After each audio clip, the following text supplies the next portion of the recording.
পড়াশোনা করে ভালো রেজাল্ট করছে, তারপরে ব্যবসা বাণিজ্য করছে, সেখানেও গেইন করছে, সে ভালো করছে। একই বংশের হইলেও আই আর বড়ুগা আরই, আমরা দুগা পড়ালেখা এভাবে করি না। আর বড়ুগাও ড্রাইভার, আমিও ড্রাইভার, আমরা দুজনে ড্রাইভারই করি আর কথা বুঝছেন। তোমার কথাবার্তা বুঝছো নি, বুঝে জানো যে তুমি গাড়ি ড্রাইভার এলে এসে বললাম না একটু আগে বিমানে পাইলট। হ্যাঁ, কথাবার্তা এরকম করে বলো কিনলে এলে তো এক জায়গায় বেশি দিন চাকরি করতাম পারি না, আমার সাথে শুট করে না, কথা বুঝছি না, যা অ্যাডজাস্ট হয় না আর। হ্যাঁ, কিন্তু সমস্যা হচ্ছে এখানেও তো মনে হয় তুমি চাকরি করতে হাঁটতাম। কেন কিলে কেন পারিব না?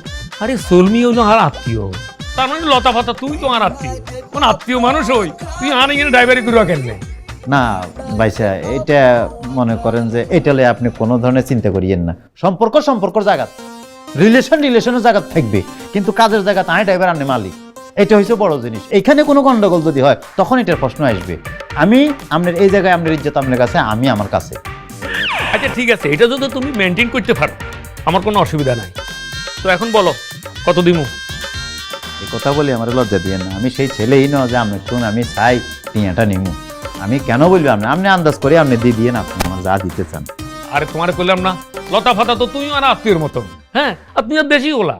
আমি এই যে কামের আগে এই সমস্ত বিষয়ে, লেনদেনের বিষয়ে এখানে ক্লিয়ার থাকতাম স্যার, বুঝছেন? আচ্ছা, আপনি যেহেতু জোরাজুরি করতেছেন, নাহলে কিন্তু আমি বলতাম না, একদম বলতামই না। আমার আগের মালিক আমাকে কত টিয়া দিত, আপনি জোরাজুরি করতেছেন বলে বলতেছি। 25,000 টিয়া উনি আমাকে ফিক্স দিত, মাসের 1 তারিখে খামের মধ্যে করে দিয়ে দিত। দুপুরবেলা লাঞ্চের জন্য 100 টিয়া দিত। আর মনে করেন যে ওই কোনোদিন যদি রাত 10টার পরে ডিউটি করা লাগতো, সেক্ষেত্রে 50 টিয়া উনি আমার পকেটে জোর করে ভরে দিত। আমি কখনোই চাইতাম না উনার কাছে, বলতামও না, উনি জোর জোর করে এগুলো আমাকে দিতে পারি। এই 25,000? 25,000 ফিক্স স্যালারি। তো এত টিয়া হয়তো এই চাকরি চাইলে কিনলে? হ্যাঁতে আসলে ডাক্তার তো বুঝছেন, মাইজদি বাজারে ডাক্তারদের যে মানে যে পরিমাণ চাহিদা, ভালো ডাক্তার উনি, কথা বুঝছেন। উনি বাসা, চেম্বার, তারপরে হসপিটাল এগুলো করে দৌড়ি করতে থাকে। তো 3টায় ত্যাগ করি হেলায় বেচারা পরিশ্রম করতে করতে, কারণ হ্যাঁ ডিউটি করতে করতে মনে করেন আর 12টা বাজি যায়, আমি লোড নিতে পারি না, সেজন্য তার সার্কিটটা ছেড়ে দিছি আর কথা বুঝছেন।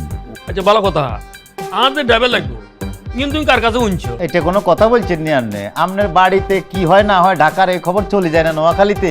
আপনার এখানে একটা ফাত্তর বললে তো নোয়াখালী টুকমর করে খবর হয়ে যায়। হ্যাঁ, এখানে আপনার ড্রাইভার লাগবে, এই খবর তো চলে গেছে ভাইয়া। আচ্ছা ভাইসা, আপনার ডিউটি কিরকম হবে? একমুখী হবে না বহুমুখী হবে? এটা আবার কি? একমুখী মানে হলে আপনি ডিউটি আরই, আপনি অফিসে যাইবেন, আনবো নিবো, ভাবিকে বাজার থেকে আনবো নিবো। আর বহুমুখী আপনি ছেলে পেলে থাকলে স্কুল কলেজে নিয়ে লাগবে, সেটাকে বহুমুখী বলছি আর। অসুবিধা নাই, আপনার যে ডিউটি হোক, আমি দেশি হিসাবে এটা আপনার করে দিব।